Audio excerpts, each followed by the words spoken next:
"Ah, ayo ikut lihat ke garasi. Aku nggak mau sendirian, takut," kata kakak dengan suara gemetaran.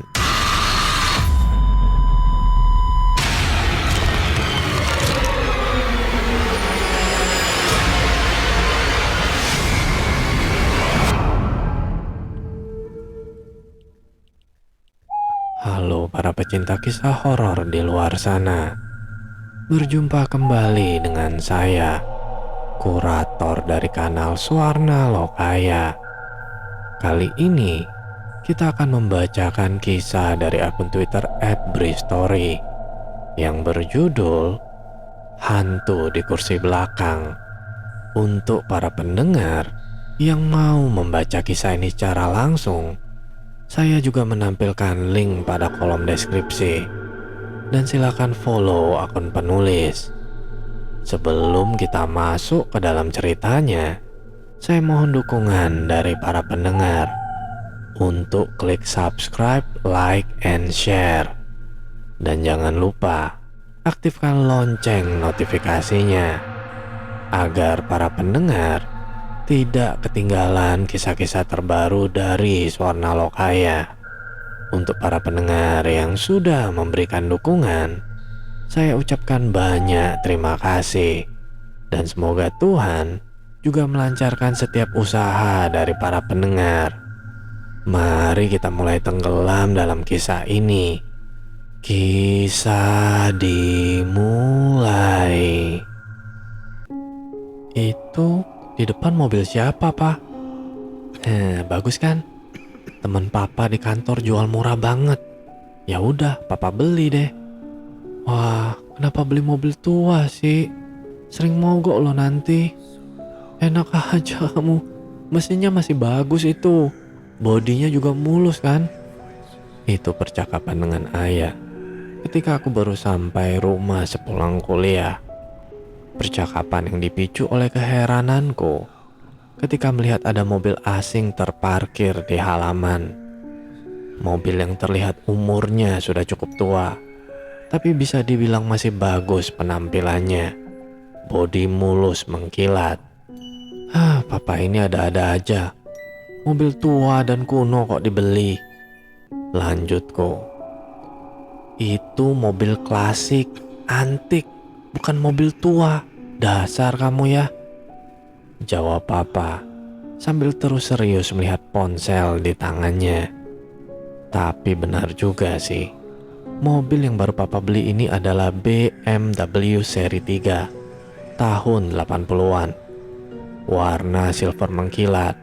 Seperti aku bilang tadi, bodinya masih kelihatan mulus tanpa cacat. Masih asik lah untuk aku bawa ke kampus. Sepertinya masih bisa membuat para gebetan melirik. Oh iya, perkenalkan, aku Ray, mahasiswa salah satu universitas di Jakarta. Keluargaku tinggal di Bintaro. Pada kesempatan kali ini, aku akan bercerita tentang peristiwa yang aku dan keluarga alami. Terjadi pada tahun 2018 lalu. Kisah berawal dari ketika tiba-tiba saja ayahku beli kendaraan lagi. Sebelumnya kendaraan ini milik teman kantornya. Ayah membelinya kan tertarik dengan harga murah yang ditawarkan. Seperti yang sudah aku ceritakan di atas tadi, mobil jenis sedan ini masih terlihat sangat bagus dan terawat. Menurutku ayah benar. Dia membayar cukup murah untuk mobil sebagus itu. Begitulah. Pada awal tahun 2018 itu, kami punya mobil lagi. Kendaraan yang ternyata nantinya akan jadi penggalan cerita yang mungkin akan kami ingat selamanya. Mobil itu agak aneh deh, Re. Mama kok sering punya perasaan aneh ya kalau lagi duduk di belakang. Hah? Perasaan aneh gimana, Ma? Perasaan kok kayak nggak lagi sendirian gitu. Kayak ada yang duduk di sebelah Mama. Serem deh. Itu perasaan Mama aja kali, Ma. Nggak ada apa-apa kok. Itu contoh percakapanku dengan Mama. Setelah sudah beberapa bulan kami memiliki mobil itu. Mama beberapa kali bilang begitu. Katanya dia seperti ada yang menemani ketika sedang duduk di kursi belakang mobil sendirian. Kalau ayah beda. Beberapa kali dia bilang kalau mencium wangi parfum di dalam mobil. Kadang tercium samar, kadang wangi menyengat menusuk hidung. Parfum siapa? Kami nggak tahu. Kata ayah wanginya aneh, seperti parfum zaman dulu. Aku dan kakakku waktu itu nggak terlalu menanggapi serius cerita-cerita mereka. Karena kami kan nggak pernah mengalami peristiwa yang mereka ceritakan ketika sedang mengendarai mobil itu. Normal saja, biasa. Sampai akhirnya kami harus menanggapinya dengan serius. Karena aku merasakan sendiri peristiwa seram ketika sedang mengendarai mobil itu. Aku pacu mobil dengan kecepatan tinggi, menyusuri jalan tol dalam kota, membelah gelapnya tengah malam Jakarta. Rasa takut terus menyeruak isi kepala. Gak ada yang bisa dilakukan selain terus melaju. Gak berani untuk berhenti di bahu jalan. Sementara suara tawa perempuan di kursi belakang masih sesekali terdengar, seiring dengan wangi parfum kuno memenuhi seisi ruang kabin kendaraan. Tuhan, siapa yang ada di belakang? Aku bertanya-tanya dalam hati. Perjalanan dari Pondok Indah sampai ke Bintaro, yang seharusnya nggak sampai setengah jam, jadi terasa lama. Aku merinding ketakutan. Jam 1 tengah malam, mendengar tawa perempuan di kursi belakang. Padahal sejak dari Bandung, aku bermobil sendirian. Gak ada yang menemani. 8 jam sebelumnya. Lo yakin mau balik sekarang, Rey? Tanya Ando. Balik besok gua ada kuliah. Cukuplah refreshing di Bandung kali ini, Do. Jawabku. Lo kurang tidur, men. Jangan sampai ngantuk. Ngantuk minggir dulu. Widih, lo udah kayak nyokap gua, bawel. Ya udah, yang penting hati-hati dan jangan ngangkut ya. Sialan lo, udah cukup lah 2 malam di Bandung, Do. Selesailah percakapan dengan Aldo, sobatku sejak SMA. Setelah lulus, aku meneruskan kuliah di Jakarta, sementara Aldo di Bandung. Ya, waktu itu Minggu sore. Aku baru saja menghabiskan akhir pekan di Bandung, bersenang-senang di kota kembang bersama Aldo dan teman-temannya.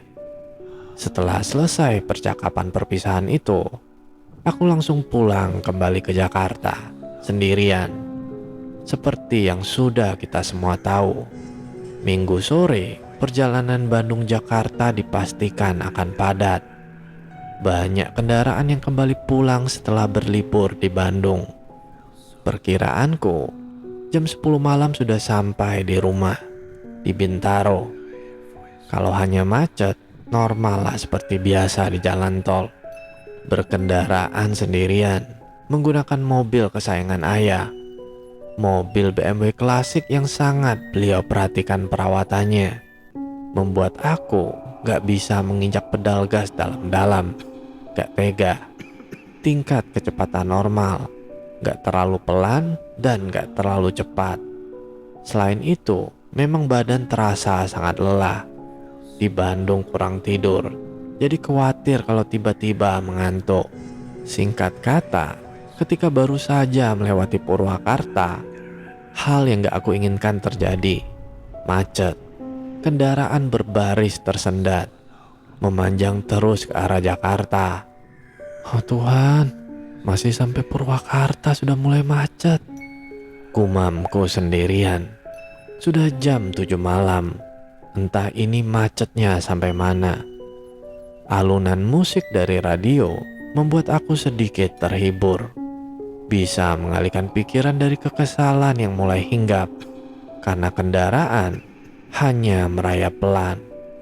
Waktu terus bergulir. Jam 8, jam 9, jam 10. Mobil masih juga jalan perlahan. Baru sampai di Kerawang. masih jauh dari Jakarta, apalagi Bintaro. Nah, ketika sudah di jam 10 malam inilah aku merasakan kalau suasana di dalam mobil seperti ada yang beda. Beda gimana? Ada yang aneh. Awalnya, satu dua kali seperti ada bayangan di kursi belakang. Aku melihatnya melalui kaca spion. Di awal-awal, aku langsung menoleh ke belakang. Tapi ya pasti nggak ada siapa-siapa. Kan memang sedang berkendara sendirian. Mungkin bayangan dari luar. Begitu pikirku.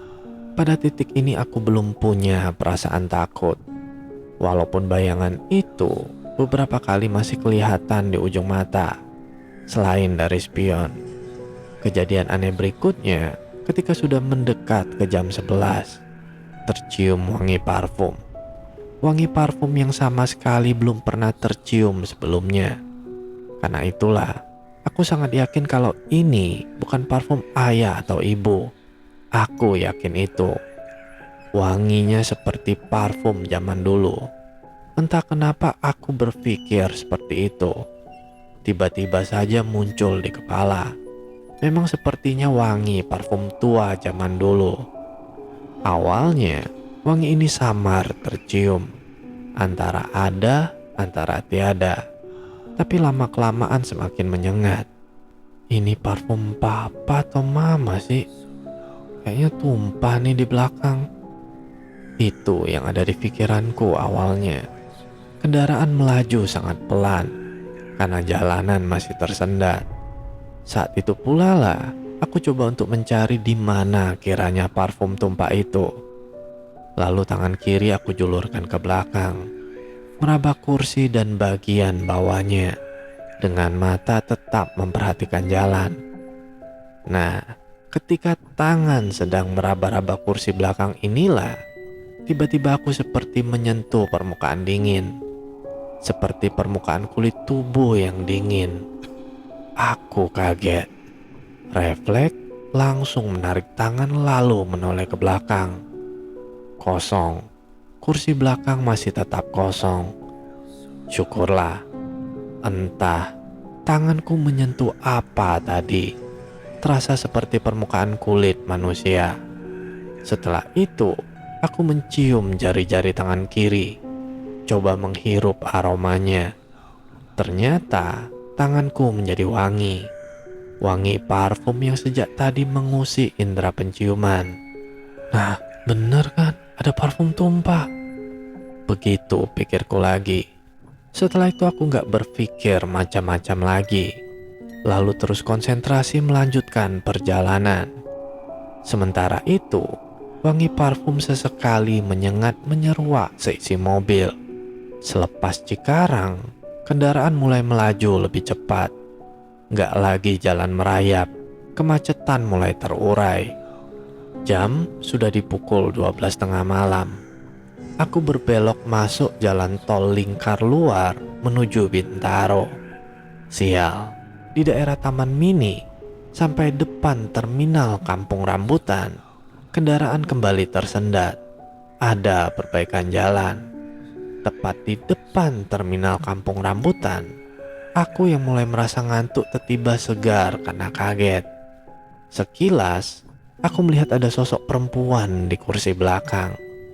Melihatnya melalui kaca spion.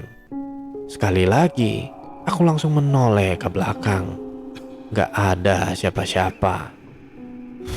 Mungkin karena ngantuk jadi halu deh. Gumamku dalam hati.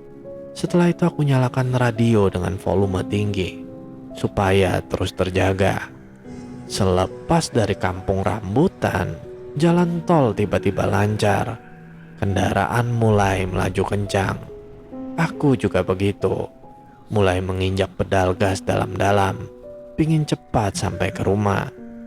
Tapi hanya sebentar, aku harus mengangkat pedal gas, mengurangi kecepatan.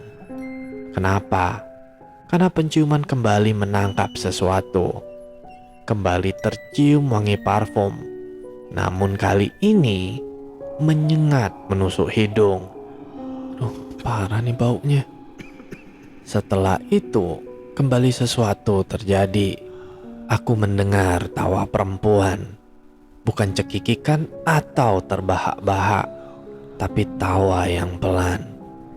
Mengecilkan volume radio, aku coba menajamkan pendengaran. Jadi hening, sama sekali gak terdengar apa-apa. Berarti tadi suara tawa asalnya dari radio, karena penyiarnya sedang berbicara. Begitu kesimpulanku.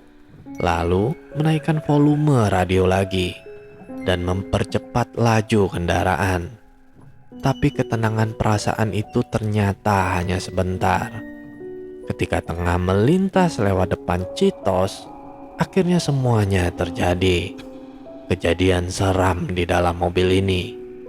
Lagi-lagi aku mendengar tawa perempuan di kursi belakang. Sangat jelas. Dan kali ini aku yakin kalau asalnya bukan dari radio. Karena radio tengah memutar lagu, bukan penyiar yang sedang bicara. Aku lalu mengecilkan volume radio pelan-pelan. Penasaran terbalut penuh ketakutan. Benar, ketika sudah sangat sunyi, gak ada suara apa-apa, akhirnya terdengar jelas tawa perempuan. Tawa perempuan dari kursi belakang.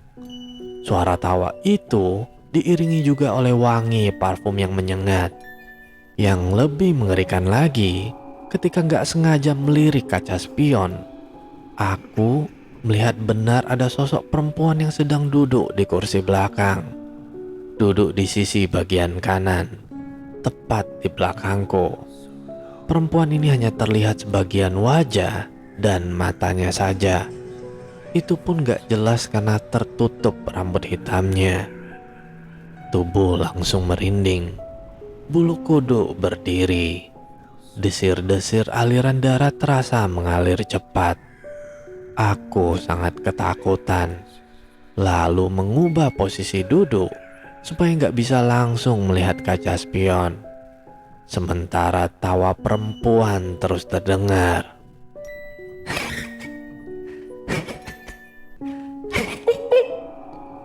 Kira-kira seperti itu.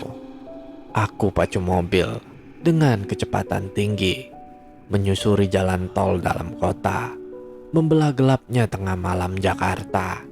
Ketakutan terus menyeruak isi kepala. Gak ada yang bisa dilakukan selain terus melaju. Aku gak berani untuk berhenti di bahu jalan. Sementara suara tawa perempuan di kursi belakang terus terdengar. Seiring dengan wangi parfum kuno menyeruak seisi ruang kabin kendaraan. Tuhan, siapa perempuan yang sedang berada di belakang? Aku bertanya-tanya dalam hati. Perjalanan dari Pondok Indah ke Bintaro, yang seharusnya gak sampai setengah jam, jadi terasa lama sekali. Akhirnya, ketika sudah masuk jalan tol arah Bintaro, aku membuka kaca jendela sebagian, membiarkan angin malam masuk dengan tujuan mengurangi ketakutan. Tapi ternyata tidak. Cekam tidak berkurang. Ketakutan belum juga hilang. Suara tawa terus terdengar sesekali. Wangi parfum juga seperti menguliti. Puncaknya ketika kendaraan akan keluar tol, di telinga kanan seperti ada perempuan berbisik pelan. Pelan-pelan saja, Pak. Begitu suaranya. Aku semakin panik. Ketakutan menyentuh level tertinggi. Akhirnya, aku buka penuh kaca jendela, membiarkan banyak angin masuk ke dalam. Suara dari luar juga jadi terdengar riuh. Syukurlah. Kira-kira 15 menit kemudian, aku sampai juga di rumah. Kak, bukain gerbang buruan dong. Gue bentar lagi sampai rumah nih. Aku menelpon kakak. Beberapa menit sebelum benar-benar sampai depan rumah. Ketika sudah sampai, aku memasukkan mobil ke dalam garasi. Lalu buru-buru keluar. Kenapa sih lo? Panik amat, kayak lagi dikejar setan. Begitu kakak bilang setelah melihatku keluar dari mobil. "Ayo cepetan masuk Kak, buruan." Aku bilang begitu setelahnya. "Ada apa sih?" "Udah, cepetan masuk aja dulu." Lalu kami masuk ke dalam rumah, berbincang sebentar sebelum masuk ke kamar masing-masing. "Benar kata Mbak Ida Kak, dia nggak halu, beneran dia lihat setan." "Masa sih? Serius loh?" tanya kakak. "Iya Kak, tadi gue dari Bandung sendirian, tapi tiba-tiba ada perempuan duduk di kursi belakang, persis kayak yang Mbak Ida ceritain waktu itu. Serem banget, sepanjang jalan dia ketawa sambil bawa wangi parfum zaman dulu Kak. Sumpah serem banget." Aku ceritakan semuanya. Kakak hanya diam terus mendengarkan. Siapakah Mbak Ida? Mbak Ida adalah asisten rumah tangga di keluarga kami. Sebelumnya, dia mengalami kejadian seram yang melibatkan mobil baru milik ayah juga. Begini ceritanya.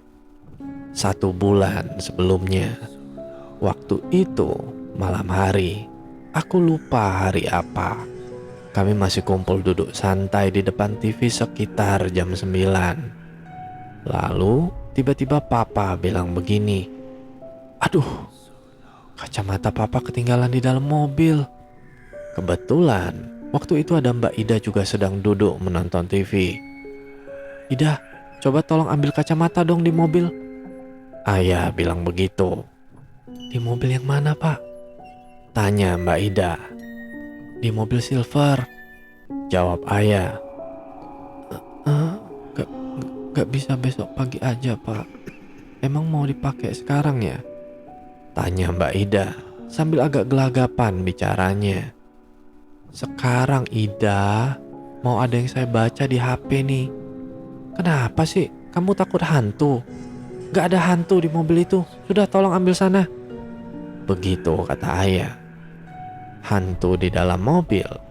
Ya, sebelumnya Mbak Ida pernah cerita kalau dia beberapa kali melihat penampakan hantu perempuan sedang duduk di kursi belakang mobil warna silver yang baru ayah beli. Waktu itu kami hanya menertawainya saja karena sudah sangat kenal dengan Mbak Ida. Kami tahu kalau dia ini orang yang sangat penakut. Makanya kami gak terlalu menggubris ketika dia cerita tentang hantu di kursi belakang mobil silver itu. "Sudah Mbak, ambilin sana deh. Papa bawel kan jadinya." Begitu kakak bilang. Terlihat ragu. Akhirnya Mbak Ida bangun dari duduknya, lalu berjalan menuju garasi. "Gak apa-apa Mbak, gak ada hantu, gak ada." Begitu ucapku sambil cekikikan ketika melihat raut wajahnya yang takut. Ya sudah, lalu Mbak Ida benar pergi ke garasi untuk mengambil kacamata ayah. Sementara kami terus lanjut nonton TV. Nah, saking asiknya berbincang, sampai-sampai kami lupa dengan Mbak Ida. Setelah sampai 30 menit kemudian, dia belum kembali juga. "Ida kemana ya? Kok lama amat ngambil kacamata doang?" Begitu kata ayah. Benar, akhirnya kami semua sadar Mbak Ida kemana. Kenapa kok lama? "Stella, coba lihat di garasi, ada Ida nggak?" Ayah menyuruh kakak untuk melihat ke garasi karena posisi duduknya lebih dekat. Kemudian kakak bangun dari duduk, melangkah ke garasi. Tapi nggak lama kemudian, kakak tiba-tiba kembali dari garasi dengan tergopoh-gopoh. "Pak, ayo ikut lihat ke garasi. Aku nggak mau sendirian, takut," kata kakak dengan suara gemetaran. Aku, ayah dan ibu tentu saja penasaran. Ada apa sih? Apa yang terjadi dengan Mbak Ida? Lalu kami semua menuju ke garasi, melihat apa yang terjadi. Sesampainya di garasi, kami semua melihat Mbak Ida sedang duduk di kursi belakang mobil BMW silver itu. Dia duduk dalam gelap. Setelah kami sudah cukup dekat, barulah kelihatan kalau ternyata Mbak Ida duduk sambil menangis. Kenapa dia? Apa yang terjadi? Setelah kami sudah berhasil membawanya masuk ke dalam rumah, perlahan Mbak Ida berhenti menangis. Kemudian mulai bercerita. Jadi, ketika sedang mencari kacamata di dalam mobil, tiba-tiba dia mencium bau parfum. Lalu setelahnya, mendengar tawa perempuan di kursi belakang. Benar, setelah Mbak Ida melihat langsung ke asal suara, ternyata memang ada sosok perempuan sedang duduk di kursi belakang. Perempuan yang sama sekali enggak dia kenal. Lalu, sosok perempuan itu seperti menyuruh Mbak Ida untuk duduk di kursi belakang. Duduk persis di sebelahnya. Seperti terhipnotis, Mbak Ida menuruti kemauan perempuan itu untuk duduk di kursi belakang. Ketika sudah duduk, kemudian perempuan itu menggenggam tangan Mbak Ida, seperti memberi tanda kalau Mbak Ida nggak boleh kemana-mana, harus tetap duduk di kursi belakang. Sampai akhirnya kami semua muncul di garasi. Kemudian sosok perempuan menyeramkan itu menghilang. Sejak saat itu, Mbak Ida nggak pernah mau lagi mendekat ke mobil itu, apalagi untuk masuk. Trauma.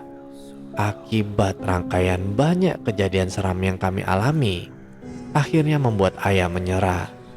Akhir tahun 2018, beliau memutuskan untuk menjual mobil itu. Tentu saja dengan harga yang bisa dibilang murah. Penasaran, setelah terjual, lalu beliau menanyakan perihal mobil itu kepada teman yang dulu menjualnya. Ada apa dengan mobil itu?